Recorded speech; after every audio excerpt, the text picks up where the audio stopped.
There are cars that change the world. There are cars that defined a generation. And then there's the car that took me to school, the Toyota Corolla E90. To the rest of the world, it was just another Corolla, a small sedan, another Japanese jelly bean. But to me, it was the family MVP. My grandfather had a white SE, and every morning, rain or shine, that car would be waiting outside to take me to school. Windows down, AM radio on. The smell of dashboard plastic baking under the sun. And on weekends, it was our grocery chariot. I'd sit in the back, pretending I was in a spaceship while my grandfather hunted for corned beef and Spanish sardines. My uncle had a silver GL, and let me tell you, that thing was the IT car back then. In the early 90s, if your family had a GL, you weren't just doing all right, you'd made it. It was the status symbol of decent middle-class success. Not flashy, not obnoxious, but solid, dependable, aspirational. The E90 Corolla was more than just a car. It was a statement. Welcome to Carisma.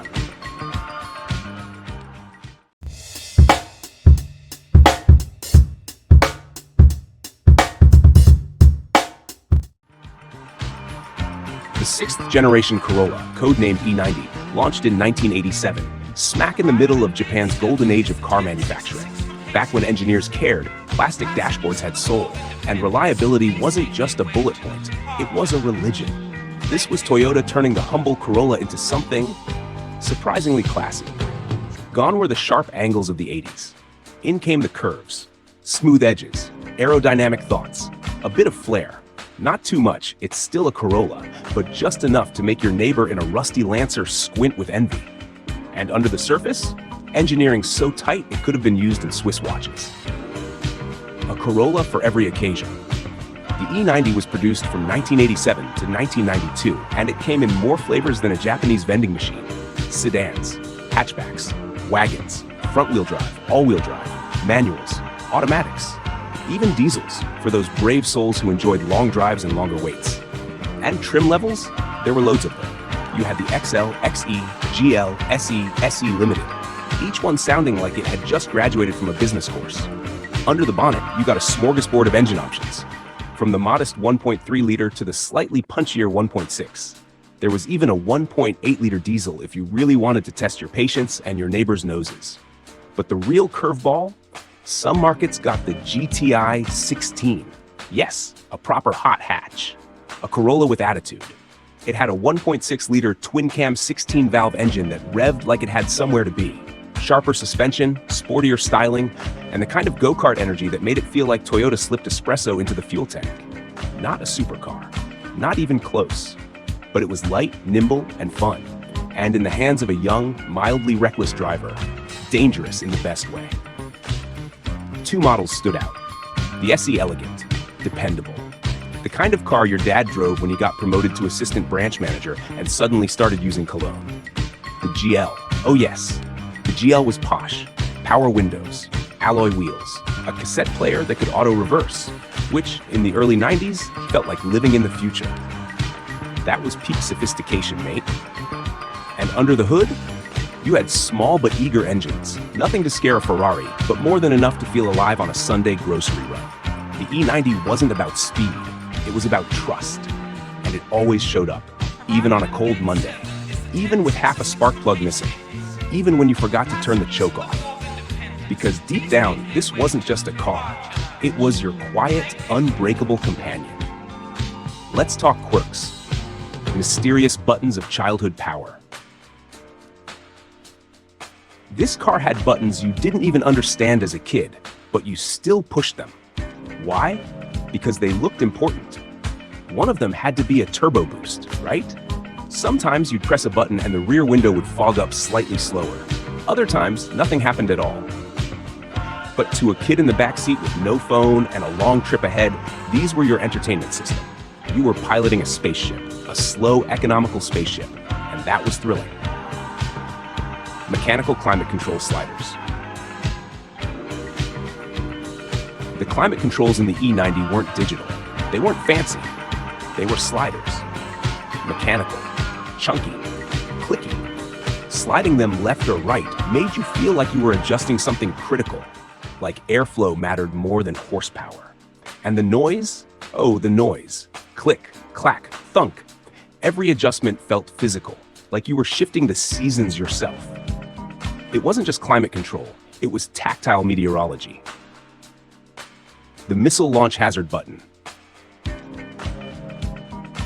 Right in the center of the dashboard sat the hazard light switch, big red, triangular. It was less of a button and more of a temptation. And when you pressed it, all 4 indicators lit up like the car was going into DEFCON 1. To a 6-year-old in the passenger seat, that wasn't a warning system. That was a missile launch. It didn't warn traffic. It made you feel like a secret agent. Sir, systems armed, initiating evasive maneuvers. The conductor's steering wheel. The steering wheel of the E90 was thin, 2-spoke, slightly squishy, like a kitchen sponge that had seen better days. By all modern standards, it should have been awful.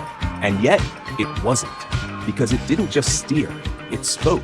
You could feel everything through it.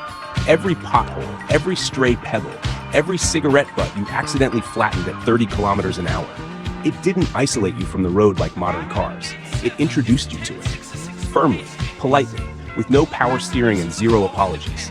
It was less steering wheel, more conversation piece. And somehow, it worked. The rocket speed speedometer needle.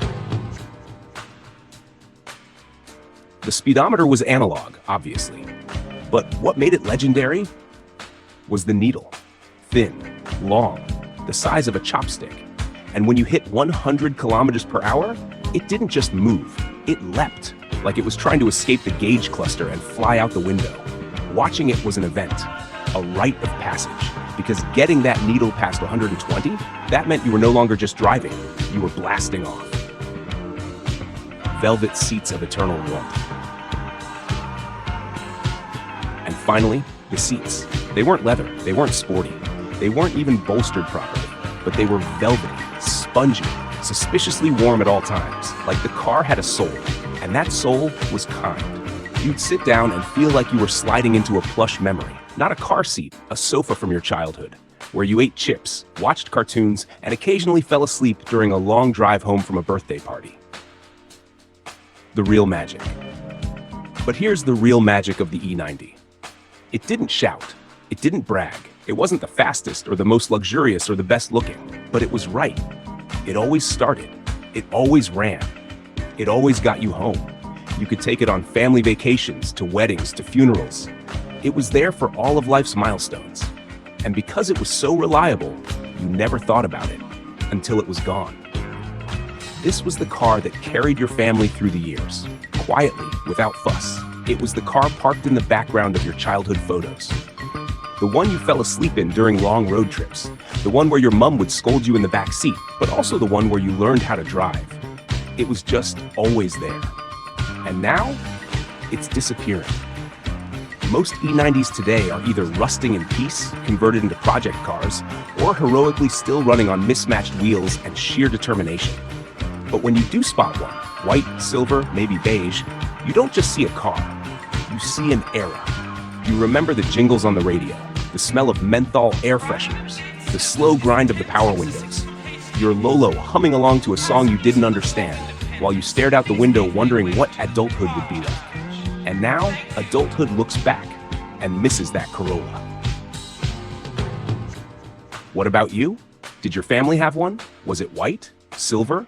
Did it rattle a little at idle but never gave up? Tell us your stories in the comments.